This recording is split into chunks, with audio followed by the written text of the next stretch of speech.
Recording by Richard Green. The Night School by James Hopper. Having laid my last hope beneath heavy flowers, I had drifted back to the village of my youth. The little village was now a large city, a clamorous city, and on the first day I met Dorman. It was on a stone sidewalk beneath a pale, faint sun. How he recognized me, God only knows. We both had grown very old, and at first I could see nothing in him of the boy with whom I had gone to school. He stopped and fixed me silently. Then from the folds of his cloak his arm stretched out and gripped me as with a claw. "You are Halton," he said, "Jack Halton, whose desk was next to mine at school." "I am," I said. "I am Jack Halton." He stood there, looking at me with eyes gray and round beneath the bristles of his heavy brows. "I'm Dorman," he said, "Nat Dorman, who sat next to you at school. Of late, age has been enwrapping me with its frigid haze, and I have taken to the resource of the old. I stare persistently at the golden days that are gone. And so I remembered. "I remember," I said. His hand was still on my arm. His eyes were on my eyes. "You have a wife, children?" he asked. "I have had a wife. I have no wife," I answered. "I've had children. I have no children." "I have never had either wife or children," he said. We stood there on the stone sidewalk beneath the cheerless sun. "Wife nor children," he nodded. "Wife nor children." But it was on my answer he pondered, for finally he said, "Come with me to my house tonight." A vast indifference held me. I said, "Very well, I will go with you to your house for tonight." He raised his stick, and a carriage which had been wheeling slowly back and forth rushed in sudden animation to the curb. We sank upon the dark cushions within. The door shut upon us.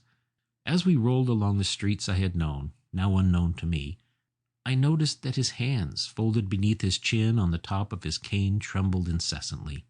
How old he is, I thought. It was a palace, his house, of stone, thick-walled, the interior full of fine, somber things and muffled with elastic carpets.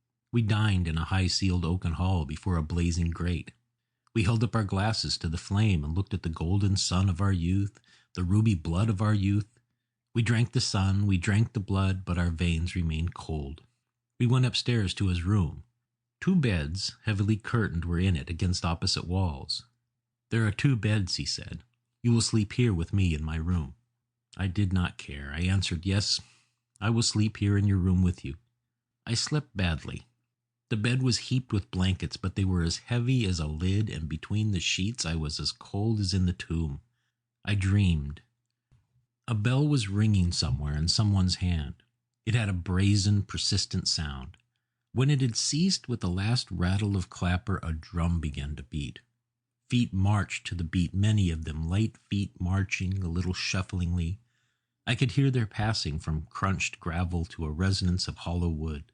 They united in a rhythmic murmur, above which, like gulls eddying over the sea, sharp cries of command hovered, female cries of women.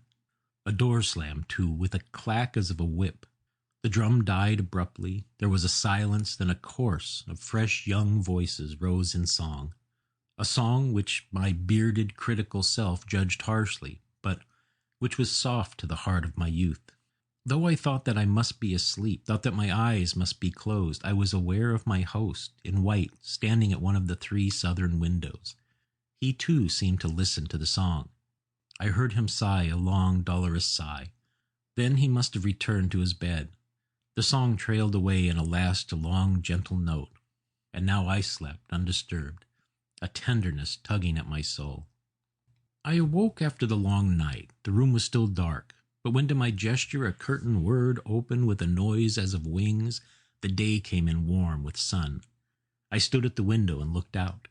I was looking deep into a large, bare yard. Children were playing there. Many children, brown-headed and yellow-haired, boys and girls. Above them, the layers of air, striated with sun, seemed liquid. They were like goldfish in an aquarium. They zigzagged like butterflies in their bright garments. Their cries, muffled to me, came as the little cries of birds. The front of the yard to my right was a big brick building, pierced with many windows. "Do you recognize the place?" Dorman asked. I turned and saw him standing at the casement next to mine. He seemed speaking to the glass, not to me. "It is a school, is it not?" I fenced. "It is our school," he said. I looked back far into my memory and saw that it indeed must be the school to which we had gone when young. But it had changed. The yard had been much wider then, without bonds to the south where now rose a forest of chimneys and roofs. Then it had stretched away to the south in a grassy meadow that sloped away gently to a brook. And the schoolhouse had not been the big brick pile it now stood. I shut my eyes and saw again the schoolhouse that had been. I saw clearly the little wooden house, its overlapping boards softly gray, its peaked roof as green as moss, the red veins of the carpeting vine, and the long outside stairway slanting upward to the gallery, along which we marched up to our classroom under the twittering eaves. "They have changed it, our school," I exclaimed, absurdly resentful.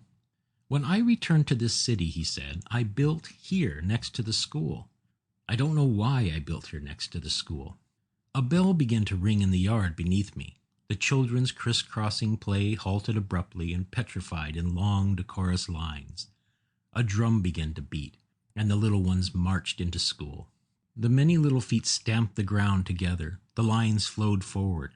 They coiled, straightened, rose, and slid like ribbons into the yawning portals. The drum beat. The little feet tramped along halls, up flights of stairs. The whole building trembled to the tremendous union of their light, firm tread. And above this basic rumor, the commands of the women teachers eddied like the gull's nostalgic cry. The drum stopped. The outer doors clanged shut. A silence followed. Then fresh young voices rose in choral song.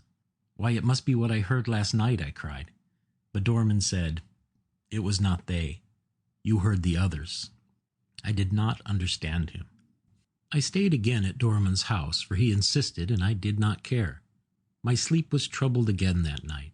The covers lay upon me like a stone, and I was tomb cold. A bell began to ring. It rang persistently. Its clangs winged off in brazen waves, struck and rebounded to mingle with new clangs till my brain pained. I rose at length to its continued attack, and groping through the velvet darkness reached one of the windows. I parted the ponderous curtains, looked and saw nothing. I was looking into the night and saw only night. Little by little, through the fixity of my stare, the blackness seemed to recede, and at last I saw in a brown obscurity. I saw a yard and a schoolhouse. It was a small schoolhouse of wood. The roof was peaked. Vines veined one wall. Stairs along another wall slanted upward to a gallery beneath the eaves. Below me, the distinct floor of the yard was dimly striated with lines. These were animated with a fluid pulsation. After a time, I understood them. Children were lying there, grave little children, many of them with books under their arms or swinging at the end of straps. I tried to count the children, but there were too many. I tried to count the lines, but they fluctuated like tide water. There were many. They ran east and west from the little schoolhouse to the fence at the back, then turned flexibly and streamed off to the south, where in my youth the land lay open. I could not see them end over there. My eyes followed them till they merged in the darkness, but even there and beyond the void held an undulation of fluid multitudes. Multitudes of children waited in line over there in the vague region beyond the reading of my sight. The bell came to a stop with a last wicked rattle, and a drum began to beat. A shiver passed along the lines like a breeze, and the small forms bent slightly forward. The lines began to flow, and the night became filled with a measured, soft, and tender tramping sound, which was as the muffled heartbeat of the night. The lines passed by. They came glidingly from the void in the south, swung into the yard with the lithe torsion of a fish that turns, crushed across the gravel, stamped up the planking of the stairs, flowed into the yawn of the doors. They passed, the children, by hundreds, by thousands. The stairs shook, the frail building trembled. The night was rhythmic with the soft beat of their feet. The drum beat. They passed, and still the vastness to the south palpitated obscurely with unnumbered reserves. Above the basic rumor, the cries of women were sharp. "It's our class coming now, our own class," said a voice within the room. I turned toward it. Dorman was at the window next to mine, seated in his rich red armchair. He was looking as I looked, his brow against the pane. How our class? How our class, I said peevishly. It is our class. You see if it is not our class. And then it was truly our class that passed. The little companions of our childhood, they came in line from the dim reservoir to the south, turned into the yard, crunched upon its gravel, and rose along the stairway to the small room beneath the eaves.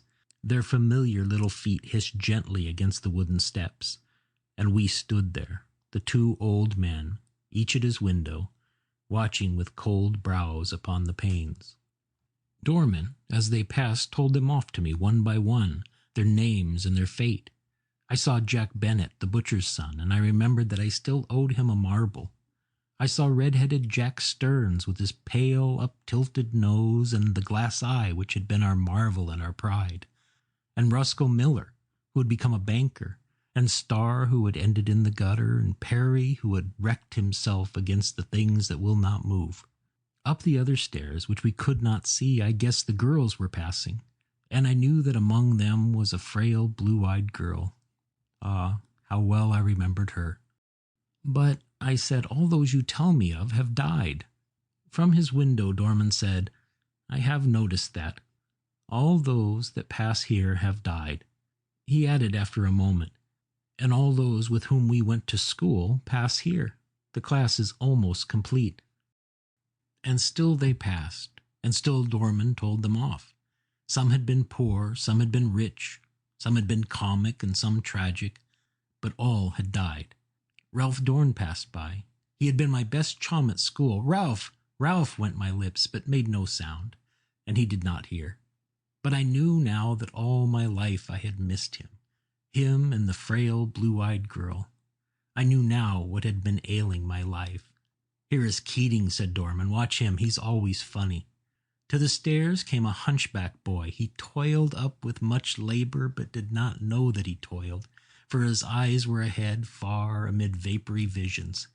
Beneath his cap his hair was like a wreath of gold. He wrote verse, and he starved, said Dorman. I have his book in the library. It is funny.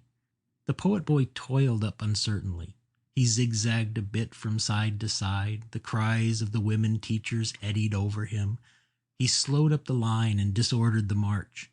His eyes were far. The boy behind him mischievously wiped his feet upon his stockings, but he was unaware of it. The same boy reached within his pocket and took his pencil and his knife, but still he did not notice. He let a book slip from beneath his elbow, and the boy behind trampled upon it.